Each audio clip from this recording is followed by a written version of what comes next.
확정돼서 얘기를 하자면 지금 이 8차 낀 사람들한테 굉장히 미안하지만 이제 그 이번 겨울방학 때 107 강의실 바뀐 거 봤죠? 네. 107 강의실 바뀐 것만큼이나 이번 겨울방학 때 106하고 206 강의실도 바뀔 거예요. 그래서 106 강의실에 지금 제 계획이 이 빔 프로젝트, 이 전자칠판 딴 데로 보내고 스크린 없애고 여기다가 전자칠판 큰 거 하나 달 거야. 그리고 저 양쪽에다가 그 보조 스크린을 달 거고, 그리고 그 강의 녹화 시스템을 따로 만들 거예요. 그리고 앰프 교체할 거고요. 그 양방향 연동 AP라는 걸 여기 달 거예요. 106 강의실. 그러면 어떻게 되냐면 여러분들 태블릿이나 이런 거 쓰잖아 지금. 교수자가 컨트롤할 수 있어. 와이파이에 접속하면. 그런 시스템을 만들 거예요. 106만 그렇게 하느냐? 아닙니다. 206도 그렇게 할 거예요. 6호가는요. 6호가는 투자 안 합니다. 거기 투자할 필요 없겠죠? 왠지 느낌적인 느낌으로. 7층 아직 만들어지진 않았지만 여러분들 오메가면서 지금 저기 위에 중간에 7층 올라가는 거 보이죠? 7층에 내년 하반기 되면 4학년들 미안? 3학년들은 아마 그 강의실 볼 수 있을 거예요. 그 강의실에도 이 정도 제가 말한 수준의 첨단 장비들이 들어올 거예요. 그거 확정됐어요. 그래서 겨울방학 때 공사를 할 거다. 그거 다 공사되고 나면 7층 강의실 만들어지고 기존에 인문사회 교양관에 있는 106이나 206 강의실들이 다 공사가 완료되면 아마 그 부경대에서 인문사회계열 중에 인문사회 교양관을 쓰고 있는 학과 중에 아마 강의실 인프라는 우리 학부가 제일 좋아집니다. 옆에 있는 저 강의실 있지? 교양학부 강의실. 거긴 안 해. 거기 돈 없어. 우린 있어. 자, 4학년들은 미안하게 됐다. 조금 늦게 태어나지 그랬어. 그죠?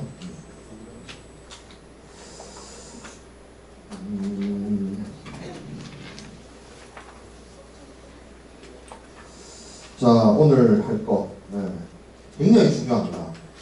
다행인 게 뭐 다른 내용들은 제가 뭐 사전 제작으로 미리 뭐 이렇게 찍어서 여러분들한테 공유해도 되는데 피보험 이익만큼은 오프라인 수업을 했으면 좋았는데 진도상으로 또 딱 맞아서 다행입니다. 왜냐하면 이 개념을 피보험 이익에 대한 개념을 여러분들 확실히 머릿속에 넣어야 돼요. 이해를 해야 돼요. 그러니까 외울 게 아니라 이거 여기 제가 오늘 설명하는 내용을 여러분들 외우려고 하지 말고 이해를 한번 해보세요. 이해하면 쉬워. 그러면 나머지 해상보험의 개념도 이해가 될 거야. 자, 피보험 이익입니다. 피보험 이익이라고 하는데, 자, 여기 이 5글자를 뭐 한자어죠. 한자어인데 우리가 이익이라는 표현을 씁니다. 뭐 인터레스트라는 표현을 쓰기도 하고 나한테 이득이 되는 어떤 금전적인 이익을 얘기를 하는 거고, 여기서 보험은 당연히 인슈어런스를 말하는 거고, 피보험은 그 우리가 능동, 피동 할 때 그 피예요. 그러니까 보험에 들 수 있는 이익이라는 뜻이에요. 쉽게 말하면 이 단어들 자체가. 영어 표현으로도 피보험 이익을 insurable interest라고 해요. 보험에 들 수 있는 인터레스트. 자, 그러면 이 보험에 들 수 있는 인터레스트가 도대체 뭐냐라고 하면 개념적으로는 불확실한 미래에 사고가 발생했을 때 그 어떤 사고에 의해서 재산상의 손해를 보상받을 수 있는 이익이다. 이게 사전적 정의인데, 사전적 정의라고 보면 이 사전적 정의를 도저히 아무리 몇십 번을 읽어봐도 이게 도대체 무슨 의미인가 이해가 안 됩니다. 여러분들 뭐 이 수업 시간에 그 딴 생각을 하거나 강의 영상을 안 듣거나 해서 나중에 책 보고 공부하려고 강의 자료 이거 강의 자료 나중에 읽어본다세요.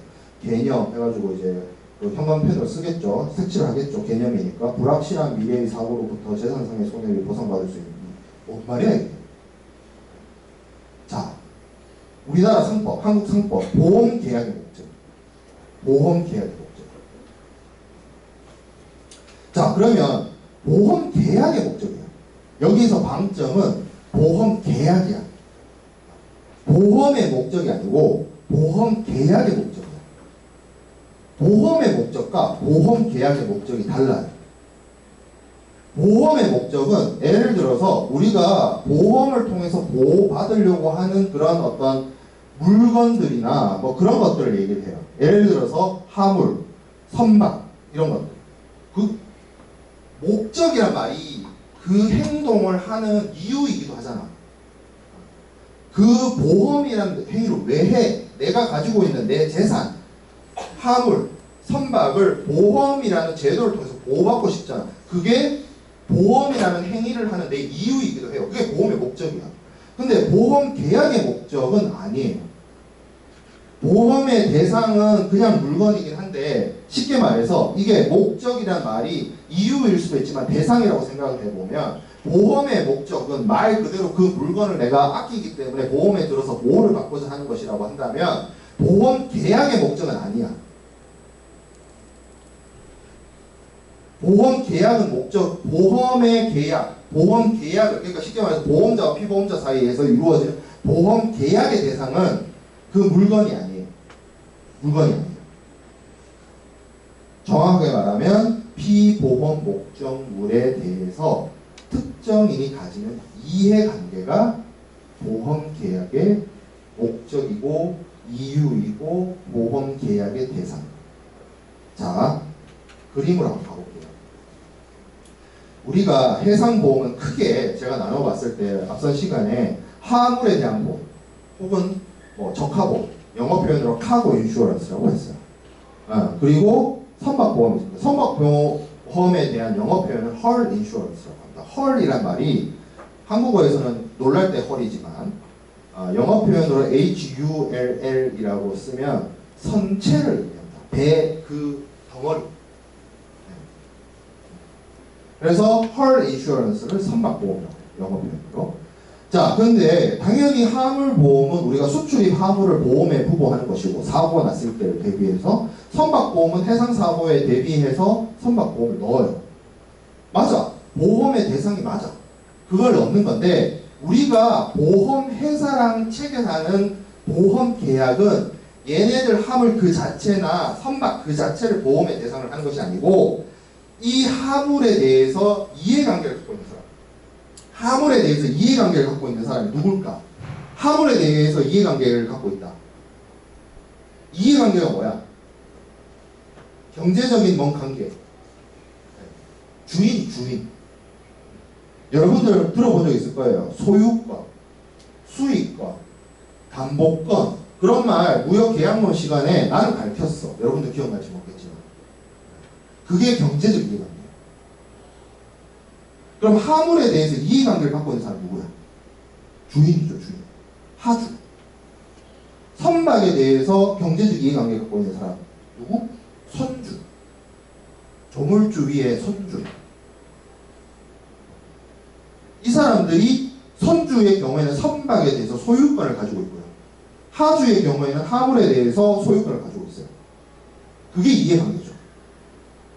보험 계약의 목적은 그 물건 그 자체가 아니라 그 물건에 대해서 피보험자가 가지고 있는 경제적 이해관계가 보험 계약의 목적이자 보험 계약의 이유이자 보험 계약의 대상입니다. 이해돼요? 우리 지난 시간에 마린 인슈어런스 액트 아티클 1에서 해상 사업은 뭐 선박이고 뭐 그랬다면서. 그건 뭡니까? 그건 그냥 개념인 거지. 우리가 정확하게 그러니까 이런 거예요. 그러니까 사회과학은 처음에 기본적인 아주 수박 겉핥기식의 개념을 알려줘요. 그러면서 진도가 막 나가면서 예외적인 상황 나오고 예외적인 상황 나오고 예외적인 상황이 나오는데 맞아요. 물건 그 자체가 아니야. 보험 계약의 그 대상. 물건 그 자체가 아니라 그 물건을 소유하고 있는 사람이 그 물건에 대해서 가지고 있는 이해관계가 보험 계약의 대상이 됩니다. 이게 처음에 여러분들이 납득이 안 되고 이해가 안 되고 그럴 수 있어요. 근데 한번 생각해 보자. 생각해 봅시다.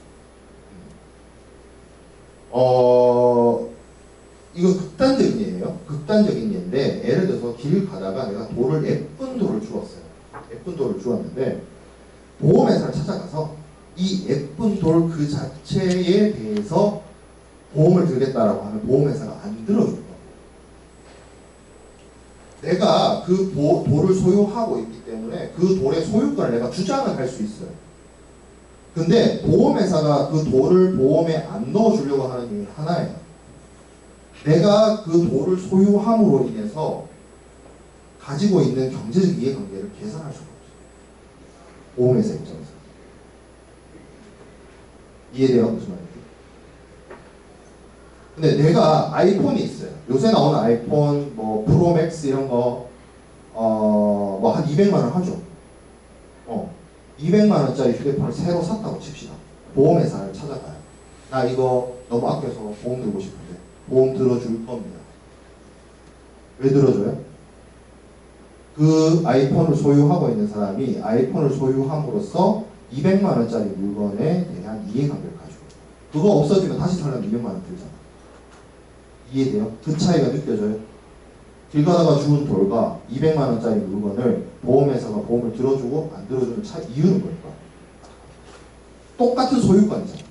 길 가다가 주운 돌에 대한 소유권과 200만 원짜리 신제품에 대한 소유권, 똑같은 소유권이잖아. 그 차이예요, 그 차이. 그래서 그게 있어요. 경제적 이해관계가 있어요. 그리고 여기서 조금 생각이 있는 친구들 느낄 거야. 아, 그 경제적 이해관계가 객관적으로 계산이 가능해. 이럴 수 있잖아. 나한테 너무 소중해. 애착 인형이야. 그냥 남이 봤을 때 쓰레기죠. 때 묻은. 근데 나한테는 애착 인형이야. 그거 보험에 넣을 수 있을까?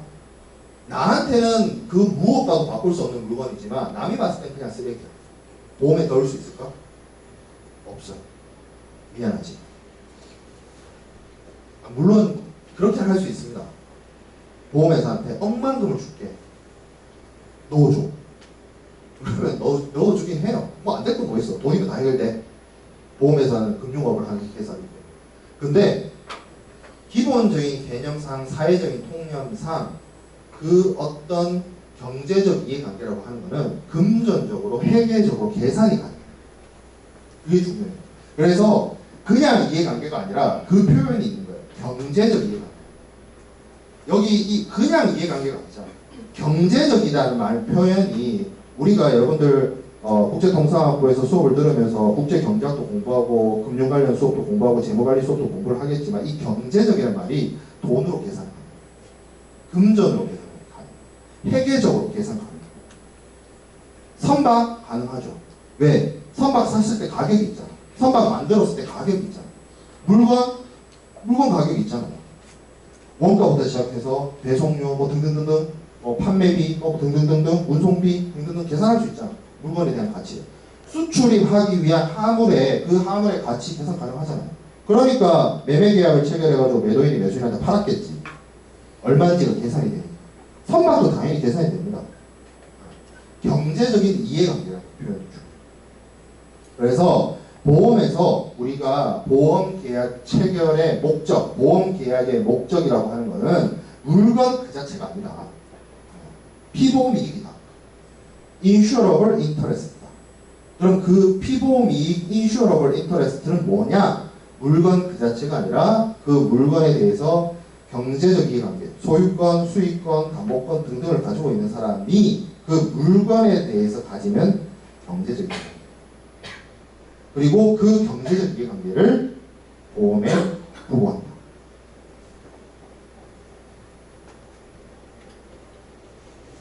자, 피보험 이익의 대상이 쭉 봅시다. 앞으로 조금 가서 가장 기본적인 게 우리가 공부하는 이유이기도 하지만 카고죠. 수출입 화물이죠. 수출입 화물. 운송되는 도중에 화물에 대해서 발생하는 손해를 보상하는 거예요. 자, 이 화물은 얼마인지 제가 앞서 얘기했다시피 얼마인지 계산이 가능합니다. 이거 없어지면, 이거 파손되면, 그게 수출자가 됐든 수입자가 됐든 송화인이 됐든 수화인이 됐든 그것이 계약을 FOB로 맺었든 CIF로 맺었든 DAP로 맺었든 뭐 계약에 따라서 다르겠지만 일단 그 물건이 파손되거나 뭐 손상되면 이 보험 계약을 체결한 피보험자에게 손해가 발생합니다. 어떤 손해? 어떤 손해가 발생해요? 그 물건에 대해서 가지고 있는 경제적 이익관계가 손상되죠. 조금 더 쉽게 말하면 이 물건이 100만 원짜리라고 쳤으면 이 물건이 없어지거나 파손되면 나는 여기서 말하는 나는 피보험자겠죠. 피보험자가 100만 원이 날아가요. 경제적 손실이 발생해요. 그럼 그 경제적 손실을 입지 않기 위해서 화물을 보험해요.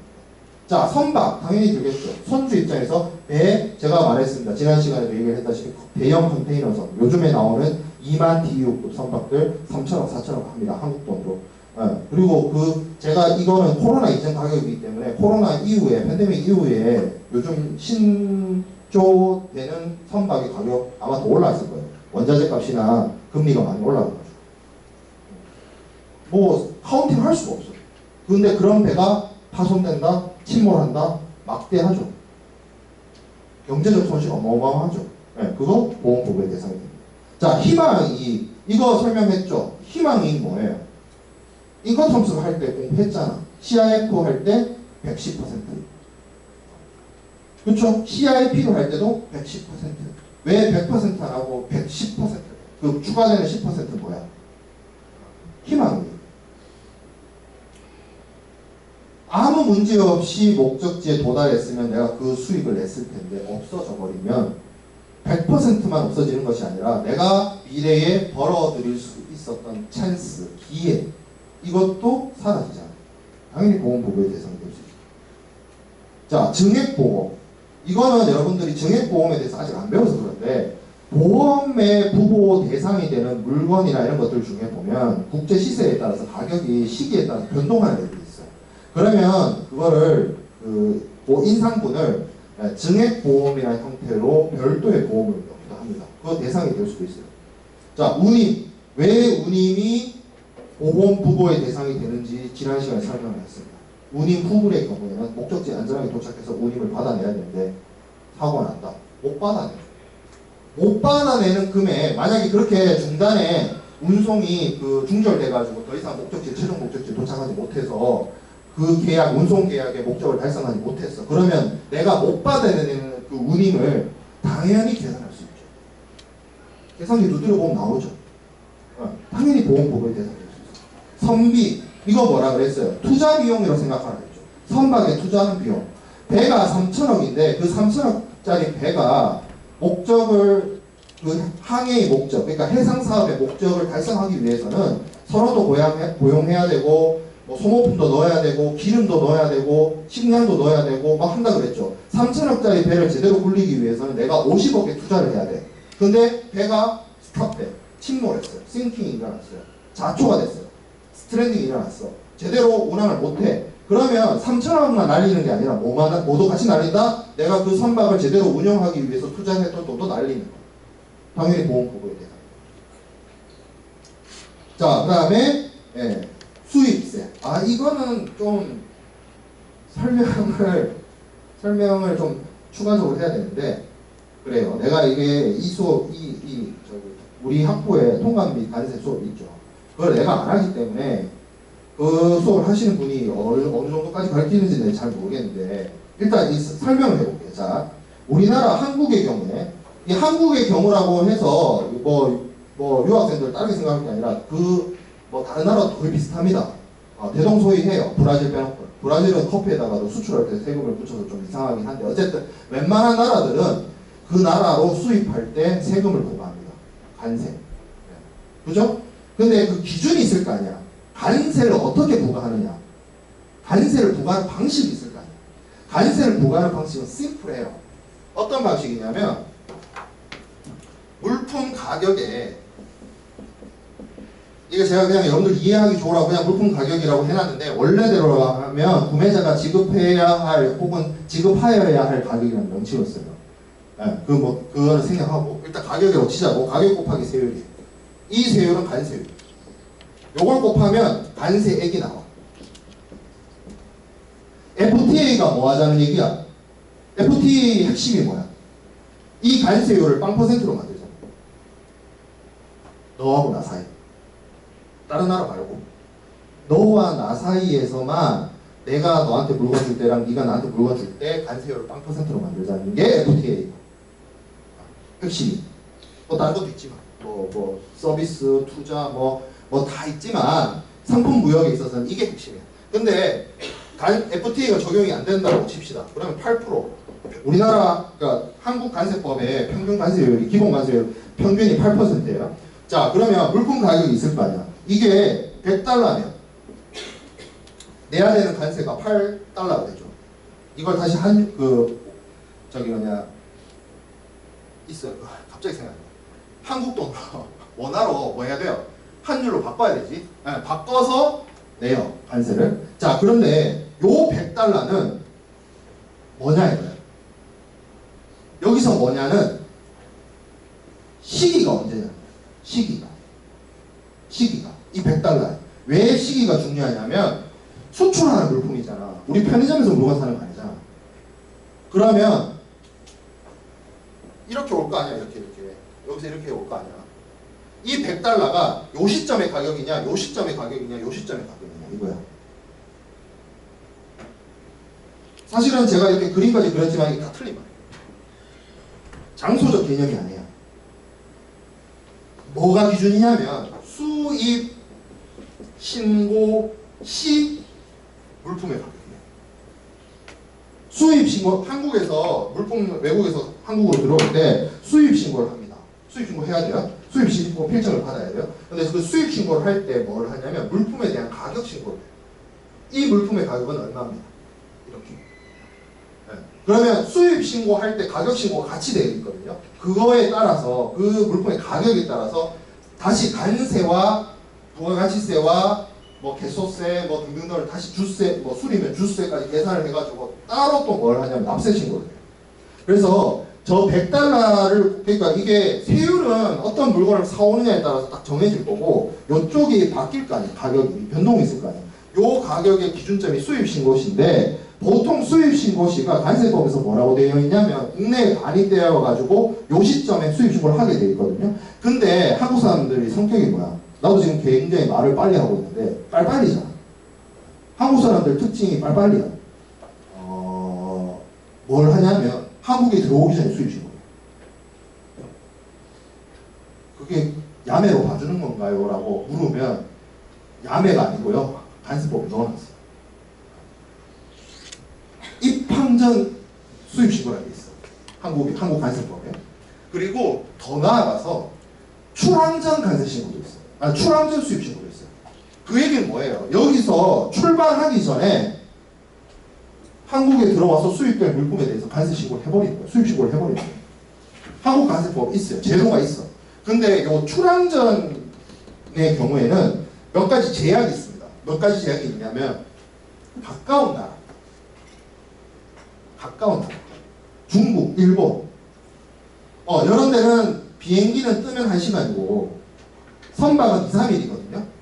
그러니까 출항지에서 출항하기 전에 그냥 한국 여기 이 물건 들어오는 곳에서 수입신고를 할 수가 있어요.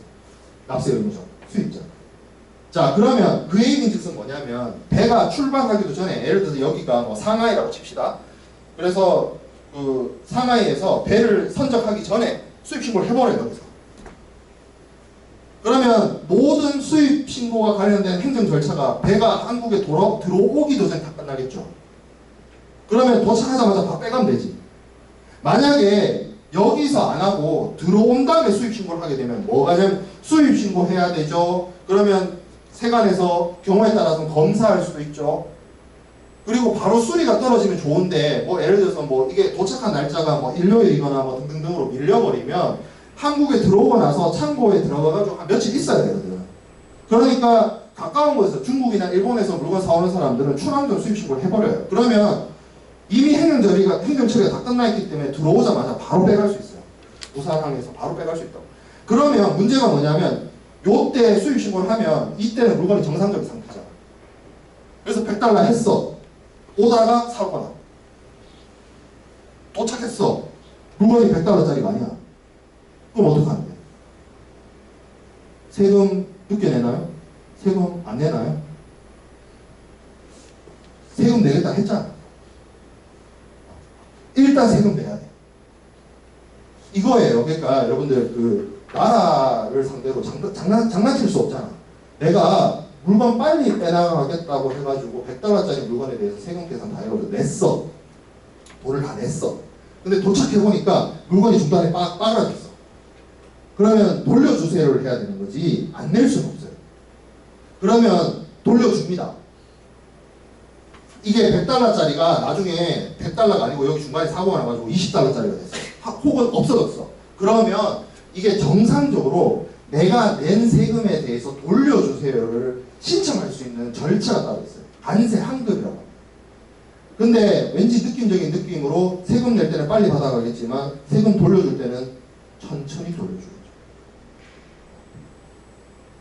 보험에 들 수 있다. 이 부분을 보험에 들 수 있다. 설명, 이게 한 5분, 10분 설명한 것 같은데 설명에 실익이 없어 사실. 내가 이거 설명한 게. 왜냐면 별로 중요한 내용은 아니거든. 보험에서 중요한 내용은 아니에요. 근데 관세 통관 쪽 제도적인 설명에서는 굉장히 중요한 내용. 이게 쉽게 말하면 입항전 수입신고하고 입항전 수입신고 물품에 대해서 파손이 일어났을 때 나중에 관세 환급을 받을 수 있는 제도입니다. 혹시 관세와 통관 수업 들었거나 들어야 될 사람들은 참고하길 바라고, 보험 쪽으로 해상보험 쪽에는 별로 중요한 내용은 아니야. 근데 무슨 얘기예요? 이것 또한 내가 실제의 물건의 가치보다 더 낸 세금 있잖아. 예를 들어 $20짜리 물건인데 내가 세금을 $100를 기준으로 계산을 했다라고 하면 $20였으면 8%가 얼마지?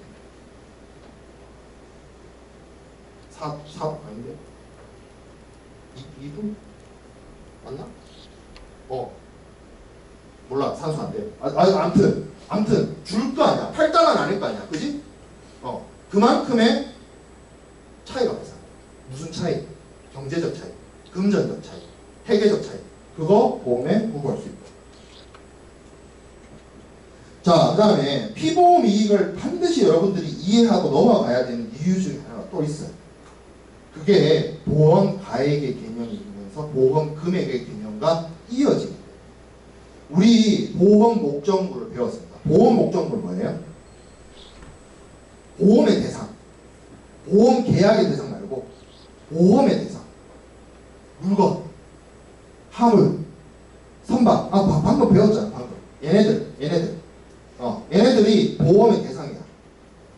자, 그거에 대해서 그거의 경제적 이해관계를 가지고 있는 사람이 가지는 이해관계가 뭐라 그랬어? 피보험 이익이라 했죠. 그죠? 제가 설명할 때 경제적 이해관계라 했죠. 피보험 이익은 뭐예요? 돈으로 반드시 계산돼야 돼. 이게 얼마다.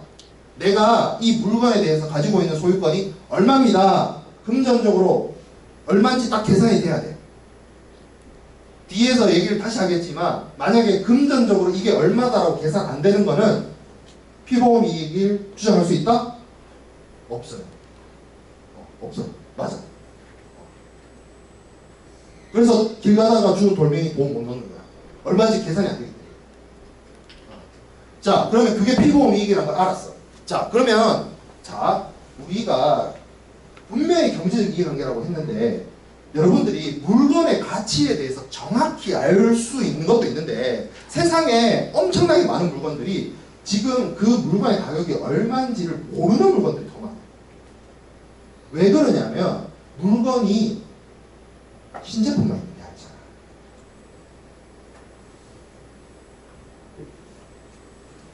이 휴대폰 산지 얼마 됐어? 2년 됐어? 살 때 얼마 주고 샀어? 130만 원? 이거 산지 130만 원 주고 산지 2년 됐대요. 지금 가격은. 모르잖아. 모르죠. 그렇지 않겠어? 제가 컨테이너 신조 주문하면은 3천원, 4천원 한다 했죠. 배를 한 5년 굴렸어. 똑같이 가격이 3천억, 4천억일 수가 없어요. 왜? 왜라는 저의 질문에 여러분들이 답은 알고 있습니다. 왜? 회계원리 수업을 들었다. 뭐예요? 감가상각. 여러분들 눈에 보이는 유형자산은 감가상각하게 돼 있어요. 왜? 그게 회계잖아. 제가 경제적 이해관계에 대해서 설명할 때 뭐라고 했어요? 회계적으로, 경제적으로, 금전적으로, 재무적으로. 원래 재무관리에서는 감가상각이나 이런 거를 이야기를 하지 않지만 우리 회계원리, 재무회계 공부해 보면 꼭 배우죠. 감가상각. 그러니까 내가 처음 사는 신제품은 가격을 정확하게 알아.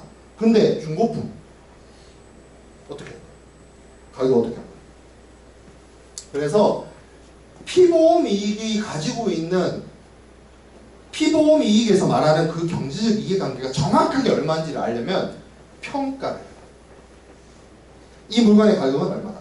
자, 그리고 드문 경우지만 예를 들어서 어떤 물건의 경우에는 처음에 만들어질 때 신제품 가격보다 가격이 오르는 경우도 있어요. 수요 공급의 법칙에 의해서. 예를 들어서 내가 사용한 신발은 그냥 감가상각이지만 예를 들어서 뭐 BTS가 신은 신발이다.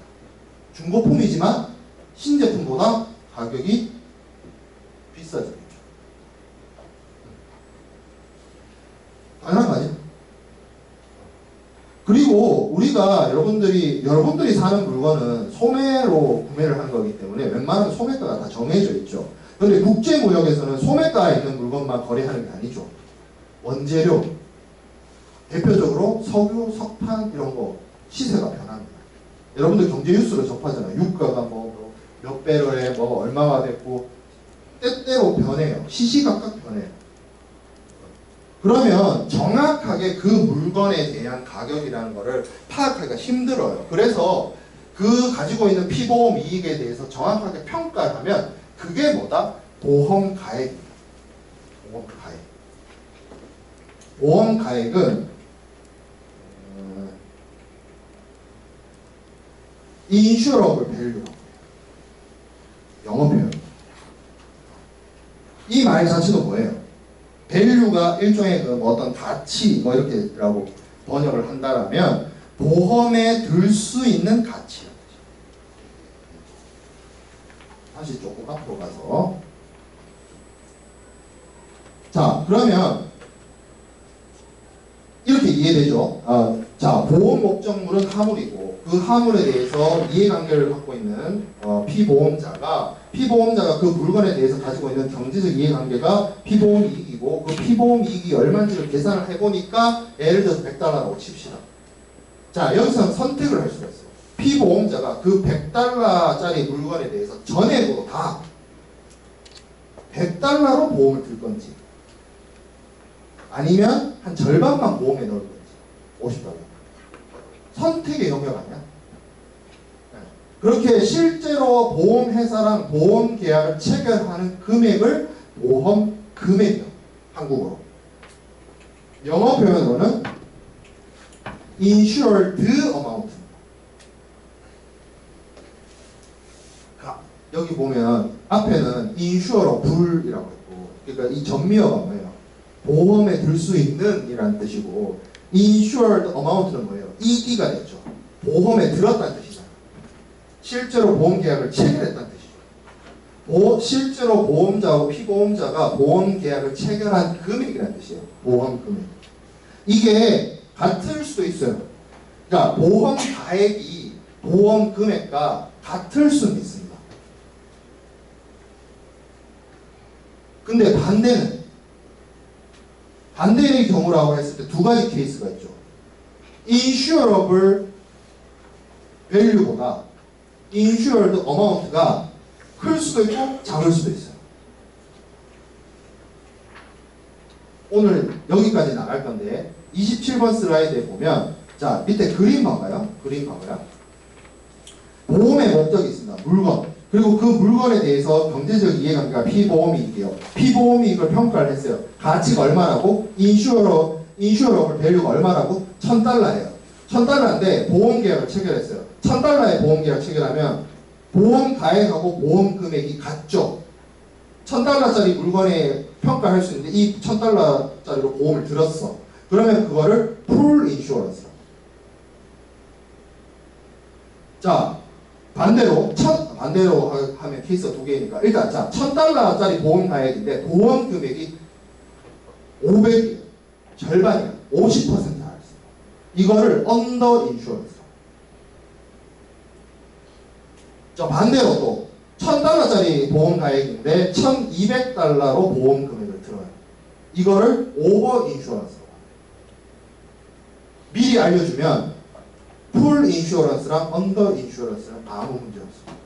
이 세상에 수많은 보험 계약이 풀 인슈런스나 언더 인슈런스. 근데 오버 인슈런스는 존재하면 안 되는 겁니다. 문제가 있어요. 그리고 이 문제를 일으킨 원인이 누구냐에 따라서 보험 계약이 아예 취소될 수 있어요. 왜냐하면 우리 지지난주였나요? 제가 그 얘기를 했죠. 앞으로 보험, 해상보험에 대해서 공부하면서 이유가 뭡니까 했을 때 수만 가지 이유가 이거 하나로 귀결이 될 거다 했던 게 있어요. 뭐죠? 실손 보상의 원칙. 들어봤잖아. 그 실손 보상의 원칙이 뭐야? 실제 입은 손해만큼만 보상해 주는 거야. $1,000짜리 물건이야. 그럼 $1,000짜리가 없어졌어. 그럼 그 사람이 잃은 손해가 얼마야? $1,000지. 근데 보험회사가 $1,200를 해주면 $200는 뭐야? 안 되는 거예요. 안 되는 거예요. 그러니까 $1,000짜리 물건이 없어졌을 때 $1,000를 보상해 주는 거 문제 없어. $1,000짜리 물건을 잊어버렸는데 $500만 보상해 주는 거 아무 문제 없어. 계약은 그렇게 한 거기 때문에. 근데 $1,000짜리 물건이 없어졌는데 $1,200를 보상했다? 이거 문제 있는 거야. 왜? 뭘 위반한 거야? 실손 보상의 원칙을 위반. 이득 공유 금지의 원칙을 위반. 물론 예외 있겠죠. 미리 스포일러 하자면 예외 있습니다. 이거에. 자, 다시 돌아가 볼게요. 자, 그러면 오케이. $1,000짜리 물건이라고 칩시다. 보험가액이 $1,000인데 그거에 대해서 보험 금액을 $1,000로 들기로 해서 풀 인슈런스라고 했다라고 칩시다.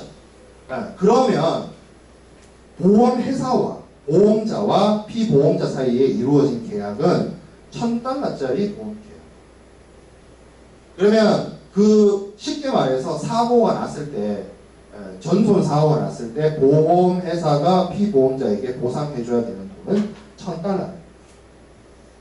그러면 최악의 상황을 가정했을 때 보험회사가 물어줄 수 있는 최고액도 $1,000. 이 보험 금액이라는 의미가 여기 보면 첫 번째, 두 번째, 세 번째, 네 번째 말에 그 말이 있죠. 보험 금액은 보험 가액의 한도 내에서 실제로 보험에 붙여진 금액으로서 보험 계약자 또는 피보험자 측이 손해방지 경감 비용 등을 지급한 경우 외에 손해방지 경감 비용이 힌트인데 이건 나중에 가서 공부를 할 텐데 보험 금액을 뛰어넘는 금액의 보상을 할 수 있는 예외적인 사항이 손해방지 경감 비용입니다. 요거는 뒤에서 다시 얘기할 거예요. 요거 빼고는 기본적으로 뭐다? 보험자가 보험금으로 지급하는 최고 한도입니다. 보험 금액 이상으로 보험자는 보상해주지 않습니다. 맥시멈. 뭐 읽은 김에 다 읽어볼게요. 보험계약상 보험에 의해서 보호되는 대상은, 그러니까 보험의 목적을 묻는 거예요. 보험계약의 목적을. 보험계약의 목적을. 보험계약에 의해서 보호되는 대상은 뭐다? 물건 그 자체가 아니라 뭐다? 피보험. 그리고 피보험 이익은 적법하게 존재해요. 그리고 보험 가액은 세 번째 줄에 보험 가액은 피보험 이익의 경제적인 가액. 그 경제적인 가액이란 말을 제가 아까 설명을 했어요. 회계적으로 장부상으로 존재해야 돼요. 얼마인지. 그죠? 그리고 보험 가액은 insurable value이기 때문에 피보험자가 보험에 들 수 있는 최고 한도예요. 무슨 말인지 알겠죠? 물건의 가치, 경제적 이해관계가 $1,000면 이 피보험자가 보험에 들 수 있는 최고는 $1,000예요. 그걸 초과할 수 없어요. 뭐 때문에? 실손보상이지. 그래서 $1,000짜리 물건을 $1,000에 들 수도 있고 $900에 들 수도 있고 800달러에 될 수도 있고 700달러에 될 수도 있고. 그래서 예를 들어서 750달러로 보험 계약을 체결했다. 그러면 보험 가액이 1000달러가 되고 보험 금액이 750달러가 되는데, 다시 생각해보면 이제 반대로 보험회사가 피보험자한테 사고 났을 때 지급할 수 있는 최고 금액은 보험 가액이 아니라 보험 금액이기 때문에, 만약에 1000달러짜리 보험 가액이 있는 물건을 750달러의 보험 금액으로 계약을 체결했다라고 한다면 보험자가 지급할 수 있는 최고 한도는 750달러. 이해돼요?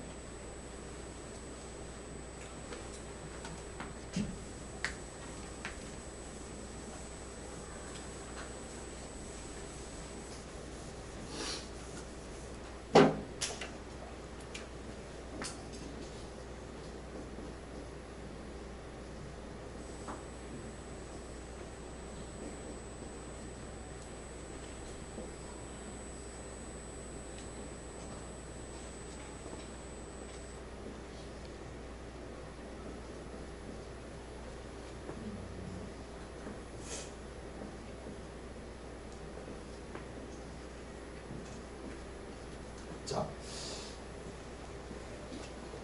한번 여러 가지 케이스를 한번 생각해 볼게요. 여러분들의 이해를 돕고자. 자, 피보험이익이 1000달러라고 칩시다. 피보험이익이 금전적으로 계산하면 그거 뭐라 그랬죠? 보험 가액을 했죠. 그렇죠? 보험 가액. 그래서 1000달러짜리 물건을 1000달러에 들었어요. 보험 금액. 근데 실제 손해가 발생을 했어요. 그러면 보험회사가 피보험자한테 지급해야 되는 돈은 얼마예요? 800.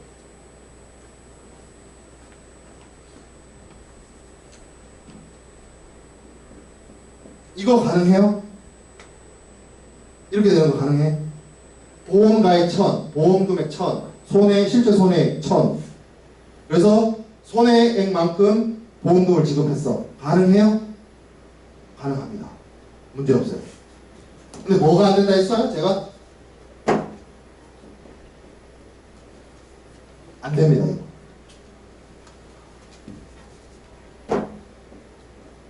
그리고 이것도 안 돼요.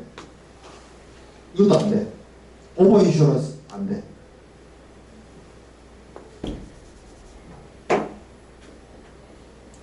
자, 이런 케이스도 있을 수 있어요. 이 케이스는 이해가 되죠? 이해 안 되는 거 없죠? 자, 피보험 이익을 평가해 보니까 800달러라고 칩시다. 그러면 보험 가액이 insurable value가 800이야. 그런데 보험 계약을 600달러로 체결했어. 그러면 insured amount가 600이야. 근데 손해가 800 났어. 어떡할까? 어떻게 해야 될 것 같아? 그렇지. 보험 계약을 뭐라고 했어? 보험 금액 설명할 때 뭐라고 했어요? 보험회사가 지급할 수 있는 채권 800? 여기가 8천이 나도 나을 거 아니야. 왜? 계약을 600 했잖아.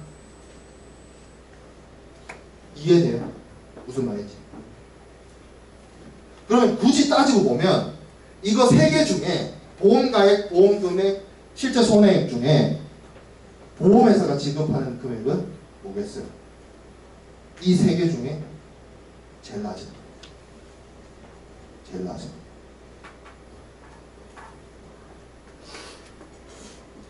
이렇게 돼버리면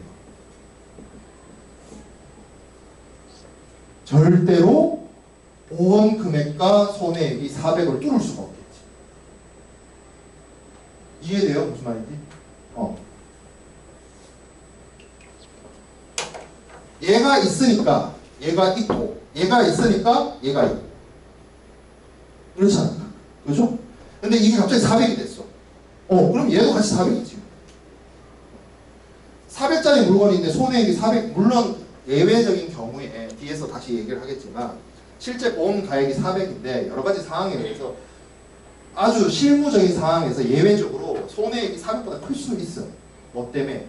제3자 손해배상액이나 뭐 그런 이슈 때문에 늘어질 수 있는데, 이거는 뭘 지금 여러분들한테 제가 뭘 설명하는 거예요? 원칙, 이론. 이론적으로 뭐다? 보험가액, 보험금액, 손해액 중에 제일 낮은 금액이 실제 보험회사가 지급해야 될 금액. 자, 그 다음에 봅시다. 몇 가지. 이해가 안 될 수 있어요. 이까지 설명을 들어도. 그럼 어떻게 하느냐? 이거를 다시 계속 반복해서 들으세요. 이거보다 자세하게 설명을 할 수가 없다. 내 기준. 자, 피보험 이익의 존재 시기 보도록 하겠습니다. 언제 존재해야 되느냐? 이게 굉장히 중요한 말입니다. 영국 해상보험법에 제6조에 이 말이 있어요. 피보험 이익은 보험 계약 체결 당시에는 존재하지 않아도 좋으나 손해 발생 시에는 반드시 존재해야 된다. 웃긴 말이에요. 자, 피보험 이익이 뭐라 그랬어요? 피보험 이익의 사전적 정의 우리 앞에서 배웠어. 뭐예요? 보험 목적물에 대해서 피보험자가 가지고 있는 경제적 이해관계가 피보험 이익이라고 했어요. 근데 피보험 이익이 계약 체결 당시에는 존재하지 않아도 된대. 해상보험에서. 근데 사고 났을 때는 반드시 있어야 돼. 이게 무슨 말이냐? 이거를 설명할 수 있는 케이스가 한 가지 있습니다. 배웠어요, 여러분들. 뭐? 예정보험. 포괄 예정보험. 그거 1년짜리로 보험 계약 체결하죠. 보험 계약 체결한 시점에 피보험 이익이 있어? 없지. 왜? 해상사업이 시작을 안 했잖아. 계약만 체결했지. 해상사업은 실제 시작되면 뭐 한다 그랬어? 통지해주고 서티피케이트 받는다 했잖아. 계약 체결 시점에 피보험 이익이 없어. 근데 사고가 났을 때 손해가 발생했을 때는 피보험 이익이 있어요. 그래야 그걸 기준으로 보험회사가 보상을 해줄 거예요. 어떻게 보면 당연한 말이에요. 보험회사 입장에서는 우리가 여러분들이 컨셉을 알아야 되는 게 이렇게 생각해 보면 돼요. 물건을 보험 대상을 안 한다는 말은 물건이 박살났을 때 그 물건을 무슨 닥터 스트레인지처럼 원상복구 시켜주는 게 아니잖아. 도루마무 해가지고 물건 박살나기 전으로 돌려주는 게 아니잖아. 보험회사가 하는 일은 뭐야? 그 물건이 박살나면 그 박살난 물건으로 인해서 내가 내 주머니에서 나가는 돈, 내가 잃어버린 가치를 돈으로 주는 거야. 돈으로 주는 거라고. 좀 뭐라고 해야 될까? 얇았지만 이거야. 물건이 아주 아끼는 물건이 있는데 어디 쳐박았어. 갖다 박았어. 없어졌어. 그러면 보험회사는 와가지고 냉정하게 말하는 겁니다. 저 물건 잊으시고요. 자, 돈. 이거예요. 이 컨셉인 거예요. 이해돼요? 그렇죠? 그러니까 사고가 발생을 했을 때는 반드시 존재해야 된다는 말은 사고가 났을 때 피보험이 이익이 있어야 보험회사가 지들이 줄 수 있는 돈을 계산해서 줄 거 아니야. 근데 사고가 났다는데 피보험 이익이, 그러니까 이 말 자체가 성립이 안 되는 거지. 피보험 이익이 없는데 어떻게 사고가 나? 내가 잃어버릴 경제적 이해관계가 없는데 뭘 보상해? 이해돼요? 무슨 말인지? 잃어버릴 게 없는데 뭘 보상한다는 거야? 잃어버릴 게 있어야 보상하지. 잃어버렸을 때. 그러니까 이 말이 그냥 흘러들린 말이 아니고 굉장히 중요한 거예요. 앞에는 포괄 예정보험을 전제하고 있는 거예요. 포괄 예정보험 같은 거 할 수 있다. 나중에 실제 계약은 이제 체결하고 뒤에 나중에 해상사업이 실제로 진행이 되면 그때 피보험 이익이 생기겠죠. 그러고 하면 되는 거고, 그리고 사고 났을 때는 무조건 내가 잃어버린 경제적 이해관계가 있어야만 그 이해관계를 보상을 해요. 자, 그래서 거기에 대해서 설명을 하고 있습니다. 손해보험 계약이 손해보상 계약이기 때문이다. 만약 손해 발생 시에 피보험 이익이 존재하지 않는다면 피보험자에게 재정적인 손해가 발생하지 않았을 것. 내가 했던 말 그대로죠. 피보험 이익이 없는데 뭘 잃어버리냐고. 그래서 보험금이 지급된다면, 그러니까 피보험 이익이 없는데 보험금이 지급된다는 말은 내가 잃어버린 것도 없는데 보험회사가 나한테 돈 준다는 얘기예요. 일어날 수가 없는 일이죠. 자, 그래서 해상보험이라고 하는 것은 피보험자가 피보험 이익의 존재를 증명해야 돼요. 언제? 사고 났을 때. 자, 그리고 피보험자가 보험금을 청구할 때 선화증권을 제시합니다. 선화증권을 제시한 이유는 저 선박에 파손된 화물 저게 내 거라는 거죠. 내가 저 물건에 대해서 경제적 이해관계를 있다는 걸 입증할 수 있는 가장 좋은 서류가 선화증권. 왜? 선화증권의 정당한 소지자는 뭐예요? 그 물품에 대해서 청구권을 가지고 소유권을 가지고 있는 사람. 그 청구권과 소유권이 뭐야? 경제적 이해관계지. 그래서 하다 보면 어느 순간 여러분들 처음 딱 들으면 이해가 안 되는데 집에서 곰곰이 생각해 보면 이해가 될 겁니다. 그리고 그 이해가 되잖아요. 나중에 가보면 여러분들이 암기로 외웠던 인커텀스나 암기로 외웠던 국제운송이나 선화증권이 왜 그렇게 했구나. 그러니까 이해가 돼요. 그걸 딱 돌을 터지는 순간 하산. 나한테서 더 이상 배울 필요 없어. 진짜. 내가 뭐 여러분들한테 설명을 내가 그랬잖아요. 그러니까 여러분들 단순하게 외웠잖아. CIF에 왜 110% 하냐. 왜 CIF는 운임 선분인데 왜 FOB는 운임 후분이냐. 그걸 가만히 생각해봐. 그렇게 할 수밖에 없어. 상식적으로 생각을 해보면. 그렇죠? 그게 결국에는 이게 생각을 해보면 그게 맞아. 그렇게 할 수밖에 없죠. 자, 손해 발생 후에 피보험 이익의 취득 불가. 이거를 자 외우려고 그러면 말도 어려워요. 손해 발생 후 피보험 이익 취득 불가해서 여러분들 깜지 쓰듯이 막 반복해서 쓸 거예요. 이 생각해봐. 손해가 났어. 피보험 이익이 생길 수 있어? 손해가 났는데 내가 그 물건에 대해서 가지는 경제적 이해관계인데 사고가 났어. 경제적 이해관계가 어떻게 돼? 빵으로 수렴하게. 그렇잖아. 물건의 가치가 빵이 됐는데 그러니까 이거잖아요. 빵으로 그러니까 0이 우리가 숫자 개념 0이라고 생각해 봅시다. 가치가 100이 있다가 0이 됐어. 이 0자리를 내가 취득했어. 나의 경제적 이득의 플러스는 얼마 된 거야? 0원 된 거죠. 그렇잖아. 0원을 보험에 들래요? 아까 제가 그 간세로 계산해줬죠. FTA 하게 되면 간세가 그러니까 100 곱하기 0은 얼마예요? 0. 그렇잖아. 사고가 나면 가치가 없어졌어. 뭔 보험에 든다는 거야. 그러니까 이거를 외우려고 하지 마. 생각해보면 그렇잖아. 이 얘기는 즉슨 아까 지난 시간에 우리 오프라인 때 제가 그런 얘기를 했잖아. 보험이라고 하는 거는 사고 나기 전에 보험을 드는 거지 사고 나고 난 다음에 보험 못 든다고 했어요 제가. 그렇잖아. 그 이유가 뭐냐라고 하면 이거예요. 피보험이 없어졌잖아. 자, 소급보상. 얘가 이제 골 때리는 거죠. 이거 지난 시간에 설명했습니다. 이거 왠지 모르게 예외적인 사항을 해상보험에만 있죠. 원래 보험 계약이라고 하는 건 기본적으로 아까 제가 얘기했던 것처럼 경제적 이해관계가 사라지고 난 다음에 보험 못 들어요. 근데 그 예외가 유독 모든 보험 통틀어서 생명보험 이거 다 통틀어서 이런 식으로 이미 발생된 손해에 대해서 나중에 보험계약을 체결해도 보상해주는 거는 해상보험의 소급보험 경우밖에 없습니다. 그 이유 설명했어요. 그 이유. 제가 뉴욕에서 오는 화물이 런던에서 받을 때 물건의 컨디션을 바다 위에 떠있는 화물의 컨디션에 대해서 체크할 수가 없다. 그래서 보험계약 체결 시점에 이미 물건이 없을 수도 있다. 그 얘기 했죠.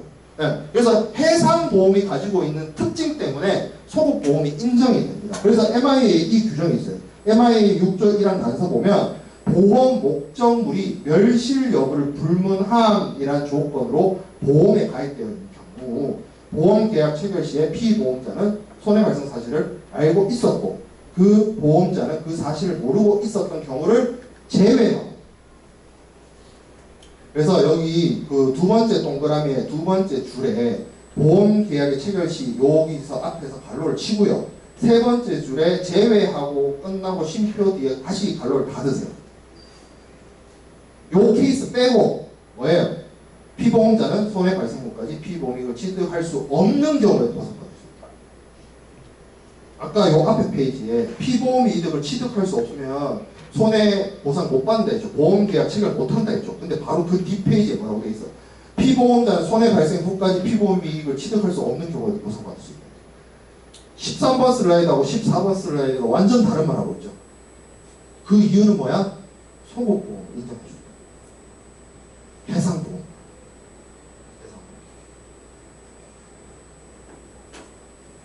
물론 여기 MI 조항에서 멸실 여부를 불문함, lost or not lost 이 말이 뭐 보험 계약서에 들어가 있어야 된다고 하는데 오늘날의 보험 약관이나 그 보험 증권에 이 말 다 들어가 있습니다. 근데 제가 관로로 묶으라고 한 내용 있죠. 요게 조건. 밑에 네 번째 줄에 그 말이 있습니다. 소급보험의 경우에 피보험자가 보험계약을 체결할 때 손해 발생 사실을 모르고 있어야 돼요. 자, 보험자하고 피보험자가 있습니다. 정보의 비대칭이 일어나는 거예요. 이 소급보험을 해주는 게 뭐야? 지금 대서양에서 떠가지고 런던으로 오고 있는 배가 있는데 그 망망대해에 있는 배의 화물의 컨디션을 보험자도 확인할 수 없고 피보험자도 확인할 수 없으니 물건 상태가 있다라고 존재한다라고 생각하고 보험을 들어주는 거야. 근데 정보의 비대칭이 일어나. 보험자는 모르는데 피보험자는 알고 있어. 그러니까 이미 선적된 화물의 상태가 메롱이라는 거를 피보험자만 알고 있어. 보험자는 몰라. 그러면 이건 뭐예요? 속인 거죠. 누가 누구를? 피보험자가 보험자를 속인 거죠. 그럼 이걸 뭐라고? 사기다. 프라우드. 이거 인정 안 돼요. 그러니까 모든 케이스에서 해상보험에서 소급보험을 인정하는 게 아니라 여기 지금 네 번째 동그라미에 있는 게 그러니까 조건, 컨디션. 정보 비대칭이 일어나면 안 돼요. 정보 비대칭이 일어나면 이거는 피보험자가 보험자를 속인 것이다. 자, 존재 시기. 기본적으로 피보험 이익을 사고할 때는 반드시 존재를 해야 되는데 첫 번째 동그라미, 저 밑에 2번 방갈로의 첫 번째 동그라미는 이거는 보험의 원칙이에요. 근데 소급보험은 예외. 이 원칙 적용합니다. 자, 피보험 이익이 없는 해상보험 계약. 한 60분 가까이 떠들었는데 느낌적인 느낌으로 이거 있을 것 같아요? 여러분들 생각에? 없습니다. 여러분들 60분 동안 했어요. 피보험 이익과 해상보험 계약의 개념. 피보험 이익이 없다.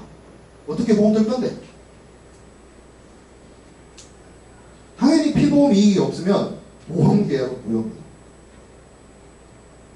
피보험 이익이 없는데 해상보험 계약이 체결됐다? 사기겠죠.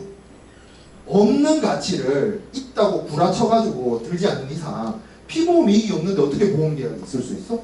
무효지. 그러니까 이 슬라이드, 15번 슬라이드에 이게 MI 원칙 제4조에 도박 또는 사행 계약의 무효. 이게 무슨 계약이야? 피보험 이익이 없는데 해상보험 계약을 들었다는 말은 뭐야? 사기라니.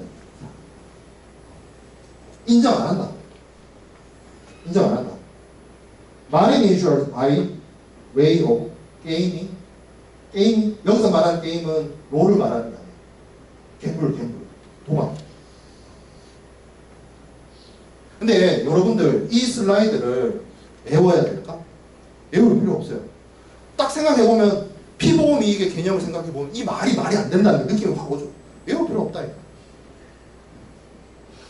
그죠? 자, 밑에 좀 볼게요. 피보험자가 MI에서 정의하고 있는 피보험 이익을 갖지 않고 또한 그와 같은 이익을 취득할 기대 가능성이 없이 계약을 체결하는 것은 사행 도박이다. 보험증권이 이익의 유무 불문, 보험증권 자체 이익의 추가 증명 없음, 보험자에게 구조물의 권리 없음. 이익이 없는데 어떻게 보험해? 그죠? 이익이 있다는 걸 보험회사가 입증하고 거기에 대해서 확인을 받아서 그거를 확실히 한 다음에 보험계약을 체결돼야 되는데 보험증권 외에는 증명할 방법이 없대. 보험이 있는지 없는지. 그걸 누가 믿어? 보험회사가 호구도 아니고. 그렇죠? 보험자에게 구조물의 권리 없어. 없어. 보험자가 호구 아니야. 땅 파서 장사하는 사람 아니야. 뭔가 확실한 게 피보험자한테 경제적 이해관계가 있다. 그게 전제돼야 보험계라고 부르는 거야. 그러니까 이 뒤에 있는 말 다 그겁니다. 사기치는 거지. 없는데 블러핑을 해서 보험에 드는 거. 그거 다 무효다. 피보험 이익의 요건. 요거는 쉬우니까 요건까지만 하고 마칩시다. 자, 피보험 이익이 그냥 해주는 거냐? 조건이 있어요. 근데 첫 번째 적법해야 돼. 적법해야 돼. 봐야 보험에 든다? 안 돼요. 내가 멕시코에서 코케인을 수입을 해와. 보험회사 찾아갑니다. 내가 멕시코에서 비행기로 그 마약을 몰래 가져올 거야. 보험에 넣어줘. 그 사람은 어디로 가겠어요? 철컹철컹. 보험의 목적이자 피보험 이익이 적법해요. 자, 두 번째 확정성. 이거 앞에서 했어요. 계약 체결 시점에 없어도 돼. 근데 손해가 났을 때 있어요. 확정적으로 있어요. 그렇죠? 왜냐하면 확정적이지 않으면 문제가 뭐서 터지냐면 보험회사가 사고가 났는데 보험금을 지급하려고 해도 얼마를 지급할지 몰라. 피보험이익이 확정 안 돼 있어요. 그렇죠? 자, 그리고 세 번째가 중요하다. 경제성. 이 말이 중요해요. 재산상의 가치를 가지고 있어야 하며 금전적으로 산정할 수 있어요. 이 말이 뭐예요? 회계적으로, 장부적으로, 재무적으로 얼마인지가 나와요. 그래서 얼마인지가 안 나온 애들은 보험에 넣을 수가 없어요. 이해돼요? 여기서 추가해 봅시다. 자, 제가 오늘 점심에 유정호 교수님하고 김철수 교수님하고 밥을 먹었는데 그 유정호 교수님 차를 내가 보험에 넣을 수 있을까? 오늘 배운 걸로 1시간 동안 배운 걸로 한번 생각해봐. 유정호 교수님 차를 내가 안태건 내가 보험에 넣을 수 있을까? 안 돼요. 왜 안 될 거예요? 맞아. 유정호 교수님 차의 소유자는 누구야? 유정호 교수님이지. 안태건이 아니잖아. 나는 유정호 교수님 차가 어떻게 되든 박살나든 잘 굴러가든 아무런 이해가 안 돼. 자, 길 가다가 이건 내가 수석은 얘기를 했으니까 그러면 오케이 그건 이해했다 칩시다. 간혹 가다 보면 왜 그런 경우 있어요. 뭐 여자 연예인들 중에서 자기 신체 일부를 뭐 보험에 두고 뭐 여러분들 들어본 적 있죠. 그거는 왜 그럴까? 저는 그거는 예외적인 상황이에요. 실제 보험의 원리보다 뭐예요? 마케팅 효과를.